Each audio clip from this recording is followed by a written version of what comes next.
ನಮಸ್ತೆ ಫ್ರೆಂಡ್ಸ್, ರಾಜ್ ಜಾಬ್ಸ್ಗೆ ಸ್ವಾಗತ. Friends, ಪೋಸ್ಟಲ್ನಿಂದ work from home ಹುದ್ದೆಗಳಿಗೆ ನೇಮಕಾತಿಯ ಹೊಸ ಅಧಿಸೂಚನೆಯನ್ನು ಬಿಡುಗಡೆ ಮಾಡಿದೆ. ಕರ್ನಾಟಕದ ಎಲ್ಲ ಅಭ್ಯರ್ಥಿಗಳು ಕೂಡ ಅರ್ಜಿಗಳನ್ನು ಸಲ್ಲಿಸಬಹುದಾಗಿರುತ್ತೆ. ನೋಡಿ, ಕರ್ನಾಟಕದ ಎಲ್ಲ ಅಭ್ಯರ್ಥಿಗಳು, ಎಲ್ಲ ಜಿಲ್ಲೆಯಿಂದ ಎಲ್ಲ ಅಭ್ಯರ್ಥಿಗಳು ಕೂಡ ಅರ್ಜಿಗಳನ್ನು ಸಲ್ಲಿಸಬಹುದು. ಕೇವಲ ನೀವು SLC ಪಾಸ್ ಮಾಡಿದರೆ, 10th ಪಾಸ್ ಮಾಡಿದರೆ ನೀವು ಅರ್ಜಿಗಳನ್ನು ಸಲ್ಲಿಸಬಹುದಾಗಿರುತ್ತೆ. ಹಾಗೆ ಆಯ್ಕೆಯಾದಂಥ ಅಭ್ಯರ್ಥಿಗಳಿಗೆ 25,000 ತನಕ ಪರ್ ಮಂತ್ ಸ್ಯಾಲ್ರಿ ಆಗಿರುತ್ತೆ. ಕೊನೆ ತನಕ ವಿಡಿಯೋನ ಕರೆಕ್ಟಾಗಿ ನೋಡಿ, ಎಲ್ಲ ಕಂಪ್ಲೀಟ್ ಮಾಹಿತಿಯನ್ನು ತಿಳಿಸ್ಕೊಡ್ತೀನಿ. ನಿಮಗೆ ಯಾವುದೂ ಡೌಟ್ಸ್ ಇರಲ್ಲ, ಎಲ್ಲ ಮಾಹಿತಿಯನ್ನು ತಿಳಿಸ್ಕೊಡ್ತೀನಿ. ಹಾಗೆ ಹೇಗೆ ಅಪ್ಲೈ ಮಾಡಬೇಕು ಅನ್ನೋದನ್ನು ಕೂಡ ತೋರಿಸ್ತೀನಿ ಫ್ರೆಂಡ್ಸ್. ಹಾಗೆ ಹೊಸ ಅಧಿಸೂಚನೆ ಆಗಿರುತ್ತೆ, ಹೊಸ ಜಿಲ್ಲೆಗಳಿಂದ ಒಂದು ನೇಮಕಾತಿಯ ಅಧಿಸೂಚನೆ ಆಗಿರುತ್ತೆ. ಇನ್ನು ಅರ್ಹ ಅಭ್ಯರ್ಥಿಗಳು ನೋಡಿ, ಆಸಕ್ತ ಮತ್ತು ಅರ್ಹ ಅಭ್ಯರ್ಥಿಗಳು 18ರಿಂದ 50 ವರ್ಷದ ಒಳಗಿನವರು ನೀವು ಅರ್ಜಿಗಳನ್ನು ಸಲ್ಲಿಸಬಹುದಾಗಿರುತ್ತೆ. ಇನ್ನು ಅಪ್ರಾಕ್ಸ್ 25,000ವರೆಗೆ ಪರ್ ಮಂತ್ ಸ್ಯಾಲ್ರಿ ಆಗಿರುತ್ತೆ. ಇದು ಫ್ರೆಂಡ್ಸ್ ಜಾಸ್ತಿ ಕೂಡ ಆಗ್ತಾ ಹೋಗುತ್ತೆ, ನಿಮ್ಮ ವರ್ಕ್ ಮೇಲೆ ಡಿಪೆಂಡ್ ಆಗುತ್ತೆ. ಹೇಗೆ ವರ್ಕ್ ಮಾಡ್ತಾ ಹೋಗ್ತೀರಾ ಹಾಗೆ ನಿಮಗೆ ಒಂದು ಸ್ಯಾಲ್ರಿ ಜಾಸ್ತಿ ಆಗ್ತಾ ಹೋಗುತ್ತೆ. ಹಾಗೆ ಫೋನ್ನಿಂದ, ಕೇವಲ ಫೋನ್ನಿಂದ, ಇದಕ್ಕೆ ಯಾವುದೇ ರೀತಿಯ ಲ್ಯಾಪ್ಟಾಪ್ ಆಗಲಿ ಯಾವುದೇ ರೀತಿಯ ಕಂಪ್ಯೂಟರ್ ಆಗಲಿ ಬೇಕಾಗೋದಿಲ್ಲ.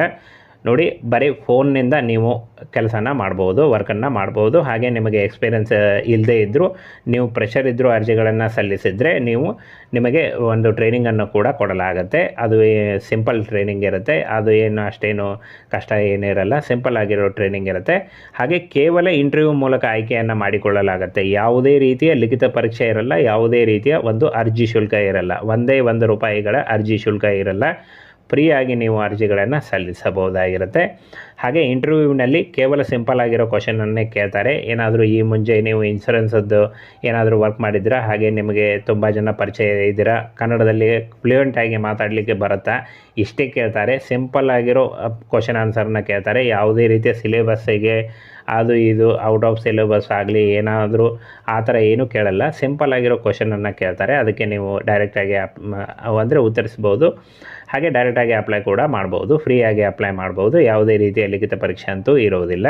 ಇನ್ನು ಫ್ರೆಂಡ್ಸ್, ಈ ಒಂದು ಹುದ್ದೆಗಳಿಗೆ ಅರ್ಜಿ ಸಲ್ಲಿಸುವಂಥ ಅಭ್ಯರ್ಥಿಗಳಿಗೆ ಈ ಕರ್ನಾಟಕದ ಯಾವುದೇ ಭಾಗದಿಂದ ಕೂಡ ನೀವು ಅರ್ಜಿಗಳನ್ನು ಸಲ್ಲಿಸಬಹುದು. ಹಾಗೆ ಇನ್ನು ನೇರ ಸಂದರ್ಶನ ಇರುತ್ತೆ. ನೋಡಿ, ಆಯ್ಕೆಯಾದಂಥ ಅಭ್ಯರ್ಥಿಗಳಿಗೆ ನೇರ ಸಂದರ್ಶನ ಇರುತ್ತೆ. ಇನ್ನು ಇಲ್ಲಿ ನೋಡಿ, ನೇರ ಸಂದರ್ಶನ ಇರುತ್ತೆ. ಹಾಗೆ ಯಾವಾಗ ಸಂದರ್ಶನ ಇರುತ್ತೆ ಅಂತ ಅವರೇ ನಿಮಗೆ ತಿಳಿಸ್ಕೊಡ್ತಾರೆ. ನಿಮ್ಮ ರೆಸ್ಯೂಮೇನ ಏನು ಕಳಿಸಿರ್ತಿರಲ್ಲ ಅದರಿಂದ ನಿಮಗೆ ಅವರು ತಿಳಿಸ್ಕೊಡ್ತಾರೆ. ಹಾಗೆ 10ನೇ ತರಗತಿ, ಕೇವಲ 10ನೇ ತರಗತಿ, ಇನ್ನು 18ರಿಂದ 50 ವರ್ಷದ ಒಳಗಿನವರು ಅರ್ಜಿಗಳನ್ನು ಸಲ್ಲಿಸಬಹುದಾಗಿರುತ್ತೆ. ಹಾಗೆ ಯಾರು ಅರ್ಜಿಗಳನ್ನು ಸಲ್ಲಿಸಬಹುದು? ಕಡ್ಡಾಯವಾಗಿ ಕನ್ನಡ ಬರುವಂಥ ಅಭ್ಯರ್ಥಿಗಳು. ನೋಡಿ, ಇನ್ನೊಮ್ಮೆ ಹೇಳಿದ್ದೇನೆ, ಕನ್ನಡ ಒಂದು ಬಂದರೆ ಸಾಕು, ನೀವು ಅರ್ಜಿಗಳನ್ನು ಸಲ್ಲಿಸಬಹುದು. ನಿರುದ್ಯೋಗಿ ಯುವಕರು, ಸ್ವಯಂ ಉದ್ಯೋಗ ನಿರತ ಯುವಕರು, ವಿಮಾ ಕಂಪನಿಗಳ ಸಲಹೆಗಾರರು, ಮಾಜಿ ಸೈನಿಕರು, ಅಂಗನವಾಡಿ ಕಾರ್ಯಕರ್ತರು, ಮಹಿಳಾ ಮಂಡಳದ ಕಾರ್ಯಕರ್ತರು, ಮಾಜಿ ಗ್ರಾಮ ಪಂಚಾಯಿತಿಯ ಸದಸ್ಯರು, ಅಂಚೆ ವಿಭಾಗದ ಮುಖ್ಯಸ್ಥರು. ಹಾಗೆ ಯಾವುದೇ ಒಂದು ನೀವು ಕೆಲಸ ಮಾಡ್ತಾಯಿದ್ರು ಅಥವಾ ನೀವು ಜಾಬ್ ಹುಡುಕ್ತಾ ಇದ್ದರು, ನೀವು ವರ್ಕ್ ಮಾಡ್ತಾಯಿದ್ರು, ಏನೇ ಮಾಡ್ತಾಯಿರಿ, ಬೋತ್ ಮೇಲ್ ಆ್ಯಂಡ್ ಫಿಮೇಲ್, ಪುರುಷ ಮತ್ತು ಮಹಿಳಾ ಅಭ್ಯರ್ಥಿಗಳು ಇಬ್ಬರೂ ಕೂಡ ನೀವು ಅರ್ಜಿಗಳನ್ನು ಸಲ್ಲಿಸಬಹುದಾಗಿರುತ್ತೆ. ಹಾಗೇನ ಫ್ರೆಂಡ್ಸ್, ಆಯ್ಕೆಯಾದ ಒಂದು ನೇರ ಪ್ರತಿನಿಧಿಗಳಿಗೆ ಅಂದರೆ ನೋಡಿ, ನೇರವಾಗಿ ಆಯ್ಕೆಯನ್ನು ಮಾಡಿಕೊಳ್ಳಲಾಗುತ್ತೆ ಅಂತ ಕ್ಲಿಯರಾಗಿ ಮೆನ್ಷನ್ ಮಾಡಿದ್ದಾರೆ. ನೇರವಾಗಿ ಡೈರೆಕ್ಟ್ ಅಪ್ಲೈ ಮಾಡ್ಬೋದು. ಹಾಗೆ ಡೈರೆಕ್ಟ್ ನಿಮಗೆ ನೇಮಕಾತಿ ಇರುತ್ತೆ. ಇನ್ನು ಕೇವಲ ಸಂದರ್ಶನ ಇರುತ್ತೆ. ಸಂದರ್ಶನದಲ್ಲೂ ಕೂಡ ಹೆಚ್ಚಿಗೆ ಏನು ಕೇಳೋದಿಲ್ಲ, ಸಿಂಪಲ್ ಆಗಿರೋ ಕ್ವಶನ್ನೇ ಇರುತ್ತೆ. ಹಾಗೆ ವ್ಯವಹಾರಕ್ಕೆ ತಕ್ಕಂತೆ ಸೂಕ್ತ ಕಮಿಷನ್ನ ನೀಡಲಾಗುತ್ತೆ ಅಂತ ಹೇಳಿದ್ದಾರೆ. ನೋಡಿ, ಸೂಕ್ತವಾದ ಕಮಿಷನ್ನ ಕೂಡ ನೀಡಲಾಗುತ್ತೆ. ಇದು ಪ್ಲಸ್ ಆ್ಯಡ್ ಆಗ್ತಾ ಹೋಗುತ್ತೆ.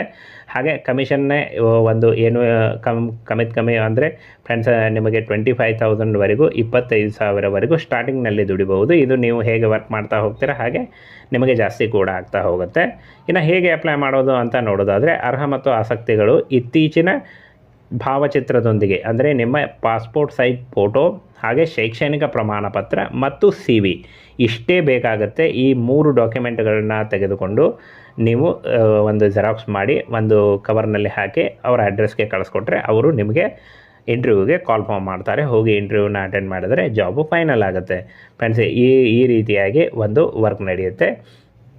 ಹಾಗೆ ಅಂಚೆ ಅಧಿಧೀಕ್ಷಕರು ಗದಗ ವಿಭಾಗ, ಇವರು ಅಂಚೆ ಜೀವ ವಿಮೆ ಹಾಗೂ ಗ್ರಾಮೀಣ ಅಂಚೆ ಜೀವ ವಿಮೆ ಉತ್ಪನ್ನಗಳನ್ನು ಮಾರಾಟ ಮಾಡಲು ನೇರ ಪ್ರತಿನಿಧಿಗಳನ್ನು ನಿಯುಕ್ತಿಗಾಗಿ ನೇರ ಸಂದರ್ಶನವನ್ನು ಆಯೋಜನೆ ಮಾಡಲಾಗಿದೆ ಅಂತ ಕೊಟ್ಟಿದ್ದಾರೆ ನೋಡಿ, ಅಂದರೆ ಮಾಡಿದ್ದಾರೆ ಅಂತ ಕೊಟ್ಟಿದ್ದಾರೆ.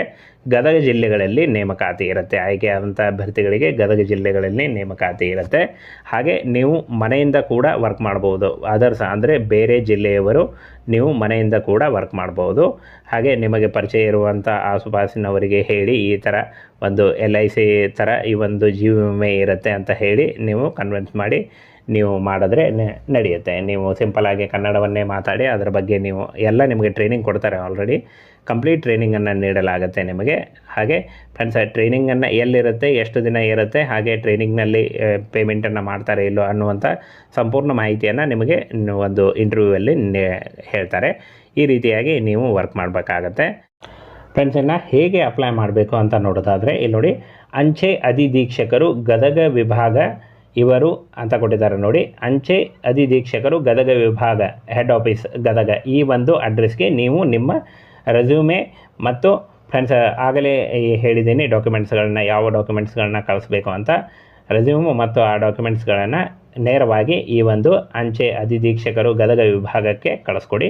ಅವರು ಫ್ರೆಂಡ್ಸ್ ನಿಮ್ಮ ಒಂದು ಡಾಟಾನ ಪರಿಶೀಲನೆ ಮಾಡಿ, ಅಂದರೆ ನಿಮ್ಮ ಬಯೋಡಾಟಾ ಅಥವಾ ರೆಸ್ಯೂಮೆ ಏನು ಕಳಿಸಿರ್ತಾರೋ ಅದನ್ನು ಪರಿಶೀಲನೆ ಮಾಡಿ ಇಂಟರ್ವ್ಯೂಗೆ ಕರೀತಾರೆ.